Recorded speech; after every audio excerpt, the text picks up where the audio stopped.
بسم الله الرحمن الرحيم. اللهم صل على سيدنا نبينا ومولانا محمد وبارك وسلم.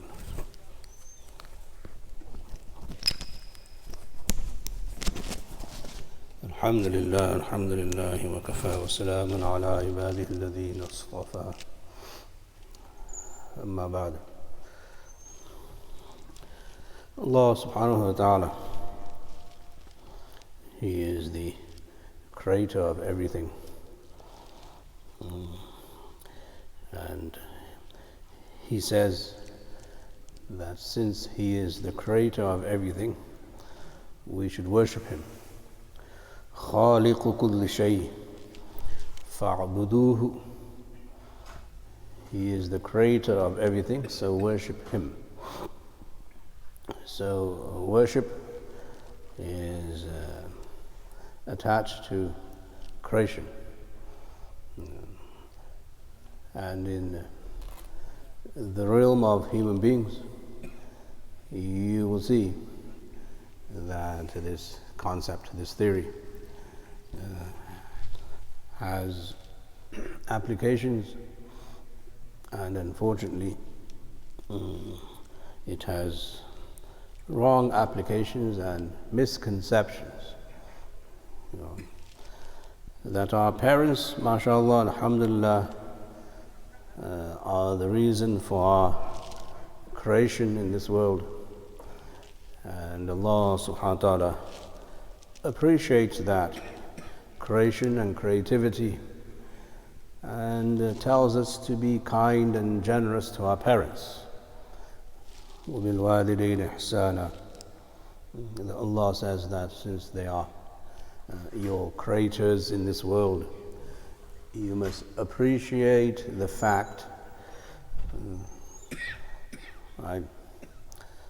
although it's now being contested by science and technology, is who's the father, who's the mother, and all of the unnecessary nonsense that is created by modern day medicine.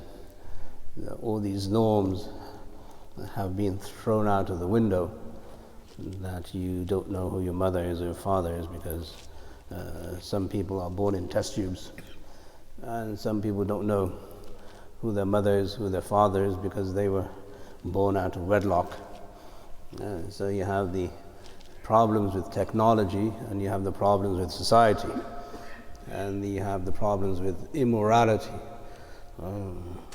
But the Quran says that, alhamdulillah, mashallah, most human beings still know who their parents are, and that we came from this set of parents, and because they are de facto our creators, they created us through the process of consummating their marriage, and that resulted in our coming into existence in the mother's womb, and then eventually into this world. So Allah appreciates that and informs us that we should be kind and generous towards our parents. Meaning that is in the context of nature, and the natural law of all human beings is to respect those who brought you into this world. So that has its place, no doubt, and we're not talking about that meaning the respect we should give to our parents. We're talking about a broader concept, and that is that you start to, those people who are engaged in creativity and in technology and in gadgets and even whatever industry you're in, and you're creating new things and machines and gadgets all the time, then eventually you become a servant of that gadget. Or just look at Apple, the iPhone, or just look at anything else that's out there in the market in terms of consumerism, and then people almost become slaves of what it is that is created. Right? And that is the basis of the Quran and Sunnah condemning shirk, that you assume that this creation is so huge that you become devoted to it and you become enslaved to it, and then it becomes so addictive that you can't live without it. And this is the essence of ibadah. This is the essence of worship. If you can live without your phone for one day, you're doing good. But I don't think any of us can do that. Try it for one day. Live without your phone. Right? I mean, just try it. For the sake of exercise, just say, I'm not going to use my phone today. It will be impossible for you. Because you're addicted to the creativity that's in there.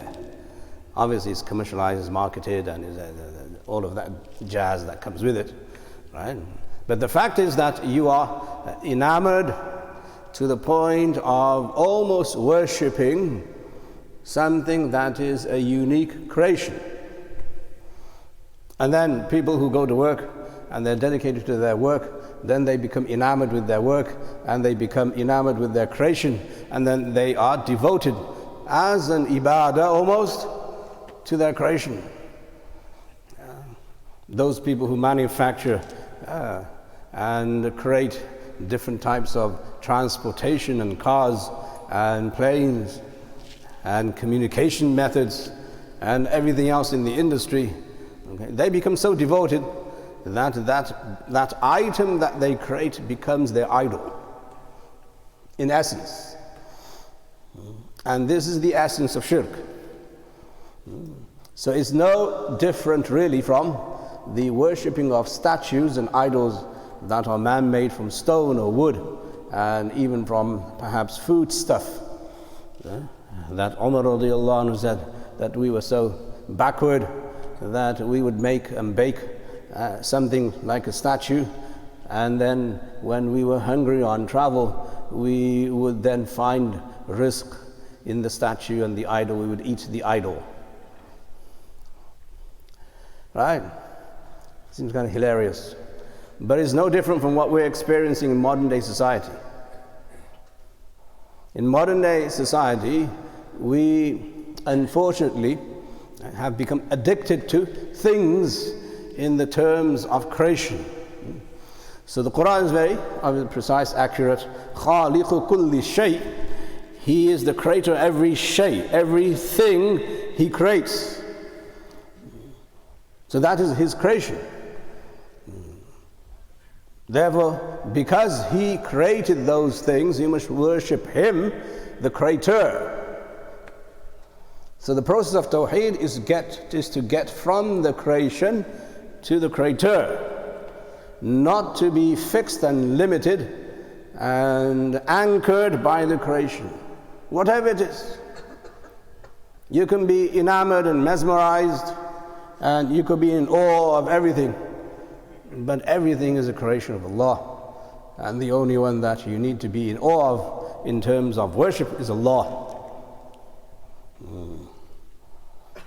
هذا خلق الله فأروني ماذا خلق السماوات. And then Allah subhanahu wa ta'ala says, لَخَلْقُ السَّمَاوَاتِ وَالْأَرْضِ أَكْبَرُ مِنْ خَلْقِ النَّاسِ. That the creation of the heavens and the earth is much greater than the creation of man. Either in the sense that whatever man creates, or in the sense of creating man himself, is in terms of comparing the heavens and the earth, man becomes a much smaller creation. Allah subhanahu wa ta'ala, although He's the best creation. So we see that in this era, the focus of a Muslim must be to remove himself from the shackles of being devoted, dedicated to things, and turning his focus and attention to the Creator of things. Where you're not attached to a thing in terms of devotion and addiction, that you can't live without those things. And Ibrahim alayhi salam's call to Tawheed was based on the celestial bodies without which we can't live or survive. So he went through this process of explaining to his people that I look at the star and the star gives you this benefit and this benefit and this benefit. It's an amazing creation of Allah, but yet you worship the stars. And then when the star sets, he says, I don't like things that set. It disappears. I don't like this. And then he takes them to the moon. The moon is a celestial being. It is supreme, it is superb, it is beautiful. And there are so many worldly benefits that come with the moon, and we can't live without the moon. Even physically, we can't live without the moon, any more than we can live without the stars physically. But we should not be in awe of the moon in such a way that we start worshipping something that is celestial and heavenly, without which life on earth would become extremely difficult. And then when the moon sets, he gives them a piece of his mind. And so how are you worshipping the moon? Then he goes to the sun. The sun, subhanallah, is the source of our light, of our energy, of our life. Without the sun, there would not be a solar system. We could not sustain life without it, period. But that doesn't mean to say that you start worshipping the sun because it gives you so much. So in this rat race of science, technology, creation, capitalism, money making, gadgets, machines, inventions, promotions, the Muslim mind must not become a consumer mind. Once you become a consumer mind, then you're addicted. Then you're no good to anyone. Try and tell your son, who's hooked on a video game, do salat. Yeah, all right, fine. Ain't happening. He's addicted to the gadget. Why is he addicted? Because there's no tawheed there. There's no sense that this is just a creation of man, and man has made me addicted to man's creation. Allah is saying that I don't want you addicted to my creation, never man's creation. So in my creation, without which you cannot exist or sustain yourself, you're not supposed to be addicted to that creation, because Allah is the creator. You become addicted to ibadah and worship. And you worship Allah subhanahu wa ta'ala because He is khaliqu kulli shay. He is the khaliq, the creator of every shay, everything. And that is how the early Muslims uprooted the love of the dunya and things from their hearts. The dunya is all about things, as we know. You can itemize them, you can think about them, but don't glorify them to the level where you say, if I don't have this item in my house, I'm a failure. Or if I don't have this model, or if I don't have this amount of money, or if I don't have this degree in education, which is also created, by the way. Your aql is also a creation of Allah, so you must not worship your aql. You must use it and not abuse it.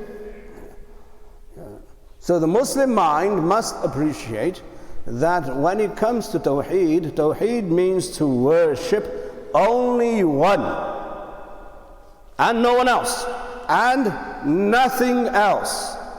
No thing, nothing besides Allah is worthy of worship because it is created.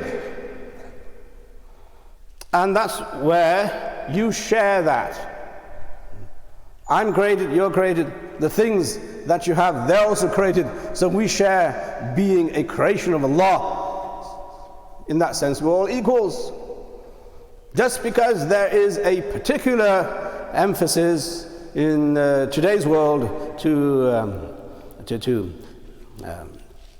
bring about and hoard things, Doesn't mean to say that Islam gives you a license to do what you're not supposed to do, and that is to become addicted. Addiction is not just in drugs or in alcohol. Addiction is also in the lifestyle. That's why the ibadat of the year tell us that we're going to remove you from your pattern. We're going to remove you from your system of life. We're going to remove you from certain ideals that you have. But unfortunately, Muslims somehow figure out a way to still bring the things in without even realizing that's what they're doing. The Sawm and fasting was meant to be a total detachment from things. That you're leaving things. Sawm means tark, leaving. You're supposed to leave everything leave the dunya in Ramadan. But somehow Muslims, through consumerism, they brought all that back into Ramadan. The most parties and the most lavish parties happen when? In Ramadan. The total antithesis of why Ramadan is there in the first place. And we say we're not addicted. Sure, you're addicted. If you don't have a party to go to on Friday, Saturday, you're lost. Why? Because I don't have a party to go to now. My God, I have to talk to my family. Subhanallah. I need to have a conversation with my wife because there's no party. This is what the addiction of lifestyle does. It makes you inhuman. It makes you a thing. It makes you someone that has no respect for Allah and no respect for creation. So we as Muslims must understand that in this day and age, as capitalism prevails and consumerism is in our DNA, we have to remove all of that so that we appreciate worshipping one. So you cannot worship your accolades and your education and your prestige and your honor and your food and your clothing and everything else that you do, because these are all things. And who creates these things? Allah. So you worship the Khaliq. And the meaning of worship is not limited to saying that I'm there in front of my house and I make sajda to the house. That's not what I'm saying. I'm saying that if you cannot live without things, then you are addicted to things, and eventually you will worship those things. Subconsciously and then consciously you will worship those things. And then if you do not own and possess and procure those things, you'll have a fight. Many of us unfortunately have small little fights and big fights when it comes to buying things for our children. And the more money you have, the more problems you have. If you're rich, mashallah, Allah give you barakah and everything else that goes along with it. But if you're rich and your son or your daughter graduates and you don't buy that son or daughter a new car, you've had it. You're done. You're doomed. Because they will not just pester you, they will penalize you. They will persecute you. That how dare you not buy me a new car when everybody else has a new car? How dare you not buy me the most recent version of the phone when everybody else? You see where this goes?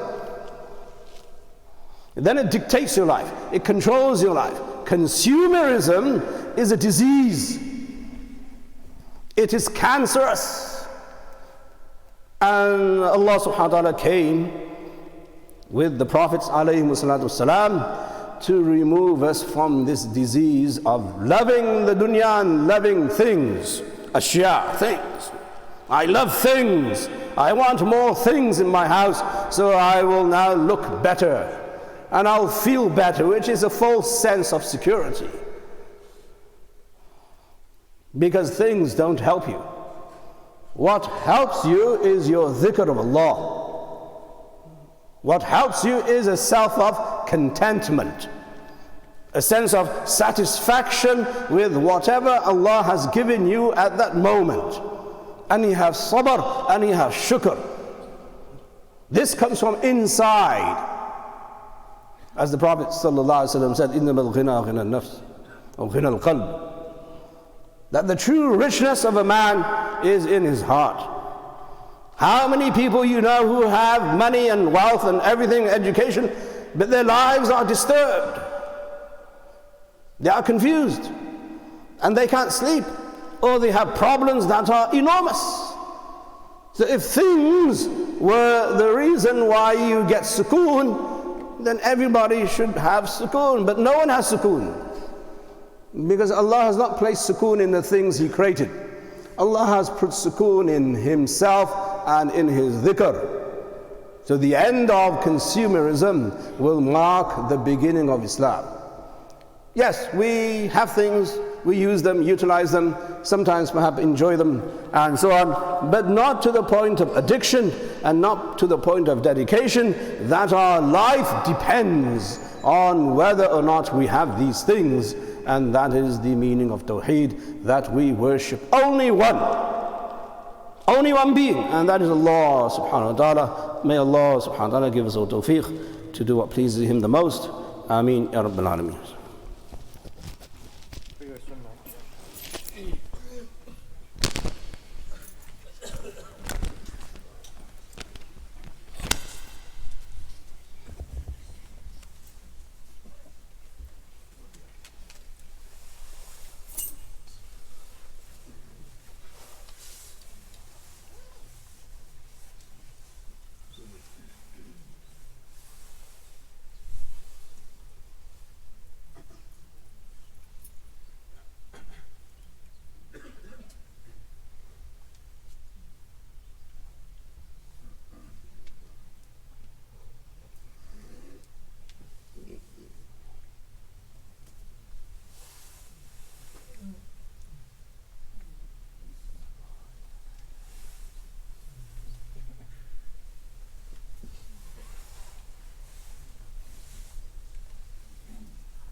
Bismillahir Rahmanir Rahim. We have three important announcements, inshallah. First, tonight after Salatul Isha, we'll have our monthly Seerah program with Maulana Kamiluddin. Salatul Isha is at 8 p.m. Please come with your families. Tomorrow after Salatul Isha, we have a Urdu bayan with guest speaker Mufti Nawal Rahman Sahab, also after Isha Salat. And then inshallah next month we have organized a one-day seminar with Halal Advocates of America. Inshallah we'll be going through consuming halal and all the issues and topics related to that industry. Inshallah, we encourage you to mark this date on your calendar, March 8th, Sunday, from Salatul Dhuhr all the way to Salatul Isha, with different scholars, inshallah, covering different topics about this industry. Once again, that's March 8th, Sunday, Salatul Dhuhr all the way to Salatul Isha. The details of the program have been printed on this postcard, and they're available for you to pick up on both of the exits, inshallah. Please take these and also spread the word amongst your families and friends, inshallah.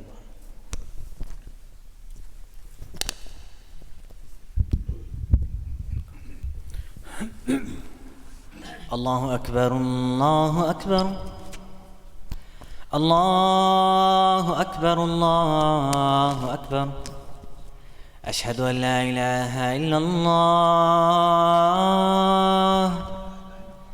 أشهد أن لا إله إلا الله أشهد أن محمد رسول الله أشهد أن محمد رسول الله حي على الصلاة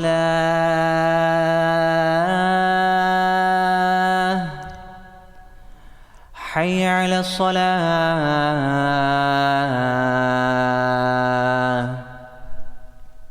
حي على الفلاح حي على الفلاح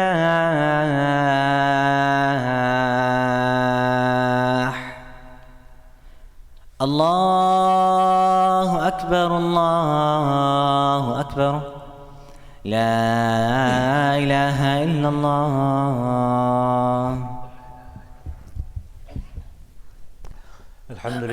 الحمد لله نحمده ونستعينه ونستغفره ونؤمن به ونتوكل عليه ونعوذ بالله من شرور أنفسنا ومن سيئات أعمالنا من يهده الله فلا مضل له ومن يضلله فلا هادي له ونشهد أن لا إله إلا الله وحده لا شريك له ونشهد أن سيدنا وحبيبنا ومولانا محمدا عبده ورسوله أرسله بالحق بشيرا ونذيرا بين يدي الساعة من يطع الله ورسوله فقد رشد ومن يعصهما فقد غوى نسأل الله ربنا أن يجعلنا ممن يطيعه ويطيع رسوله ويتبع رضوانه ويجتنب سخطه يا أيها الناس إن لكم معالم فانتهوا إلى معالمكم وإن لكم نهاية فانتهوا إلى نهايتكم فإن العبد المؤمن بين مخافتين بين أجل قد مضى لا يدري ما الله صانع به وبين أجل قد بقي لا يدري ما الله قاض به فليتزود العبد من نفسه لنفسه ومن حياته لموته ومن شبابه لكبره ومن دنياه لآخرته فوالذي نفسي بيده ما بعد الموت من مستعتب ولا بعد الدنيا دار إلا الجنة أو النار أقول قولي هذا وأستغفر الله لي ولكم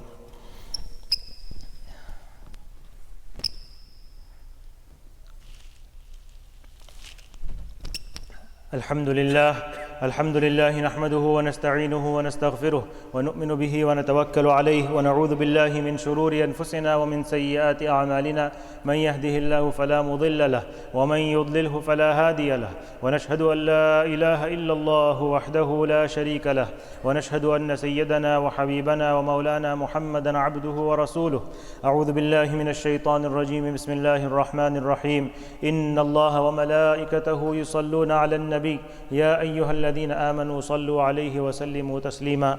اللهم صل على محمد وعلى آل محمد كما صليت على إبراهيم وعلى آل إبراهيم إنك حميد مجيد. اللهم بارك على محمد وعلى آل محمد كما باركت على إبراهيم وعلى آل إبراهيم إنك حميد مجيد. اللهم اغفر لنا ولوالدينا ولجميع المؤمنين والمؤمنات والمسلمين والمسلمات الأحياء منهم والأموات إنك سميع قريب مجيب الدعوات. عباد الله رحمكم الله، إن الله يأمر بالعدل والإحسان وإيتاء ذي القربى وينهى عن الفحشاء والمنكر والبغي يعظكم لعلكم تذكرون. اذكروا الله تعالى يذكركم وادعوه يستجب لكم ولذكر الله أكبر والله يعلم ما تصنعون. أقم الصلاة.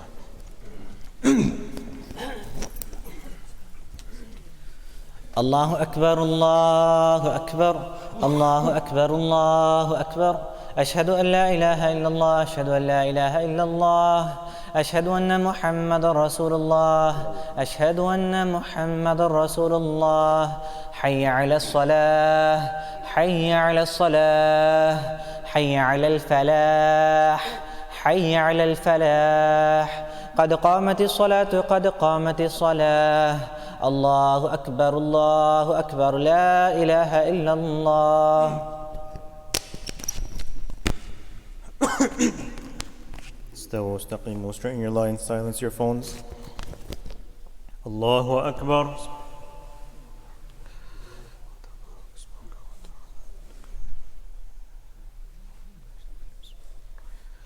الحمد لله رب العالمين الرحمن الرحيم مالك يوم الدين. إياك نعبد وإياك نستعين. اهدنا الصراط المستقيم صراط الذين أنعمت عليهم غير المغضوب عليهم ولا الضالين.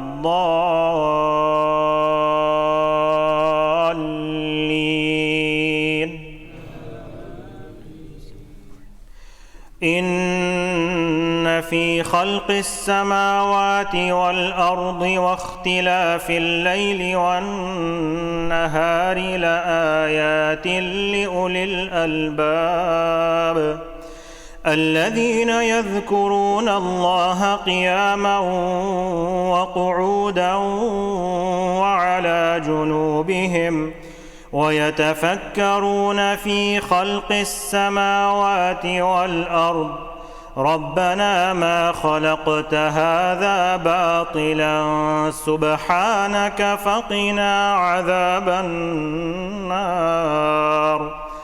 ربنا إنك من تدخل النار فقد أخزيته وما للظالمين من أنصار. ربنا إننا سمعنا مناديا ينادي للإيمان أن آمنوا بربكم فآمنا